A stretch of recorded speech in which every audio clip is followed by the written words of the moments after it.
Kung ang ibang pamilya ay salo-salong nag-Noche Buena kagabi, may mga ilan naman na sa kulungan piniling ipagdiwang ang Pasko kasama ang mga kaanak nilang Person Deprived of Liberty o PDL sa Cebu.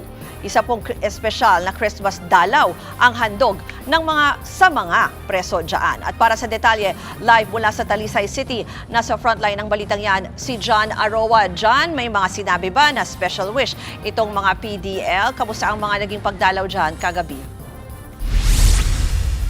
Ruth, walang ibang Christmas wish ang mga kapatid nating persons deprived of liberty dito sa Talisay City Jail sa Cebu, kundi ang makalaya na. Ang kanilang mga pamilya pinili makasama sila ngayong Pasko sa pamamagitan ng pagbisita dito sa kulungan. Magtagang naghihintay ang mga pamilya sa labas ng Talisay City Jail para mabisita at makapiling ang mga mahal nila sa buhay na nakapiit sa loob. Kanya-kanya silang dala ng mga handa sa Noche Buena na pagsasaluhan kasama ang mga kamag-anak na PDL. Ang presong si Tatay Martin sinalubong ng mahigpit na yakap at halik ng kanyang mga anak at apo.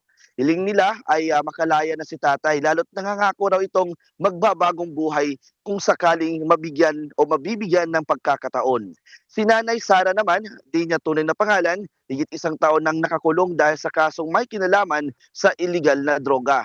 Kwento niya sa atin, malungkot ang Paskong ito para sa kanya dahil wala mang ni isa sa kanyang pamilya ang dumalaw sa kanya. Halos 1,000 PDL Ruth ang binisita ng kanilang mga kaanak ngayong Pasko dito sa Talisay City Jail. Maigpit rin ang seguridad sa kulungan at dumaan sa mabusising inspeksyon ang lahat ng mga dumalaw. Ayon kay Senior Jail Officer 2 Dennis Fuentes, malaking bagay daw sa mga PDL ang pagdalaw sa kanila ng mga mahal nila sa buhay, lalo't naiibsan daw nito ang lungkot na nararanasan nila sa kulungan. Ruth, bukod sa Christmas dalaw, nagsagawa rin ng Christmas caroling contest dito sa Talisay City Jail para sa mga PDL. Ang mananalo ay bibigyan ng regalong Pasko mula sa pamunuan ng kulungan.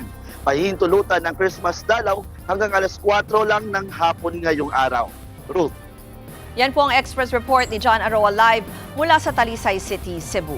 Mga kapatid, Ruth Cabalco, para sa mabilis na pasada ng mga balitang dapat niyong malaman, mag-follow at mag-subscribe sa social media pages ng News 5.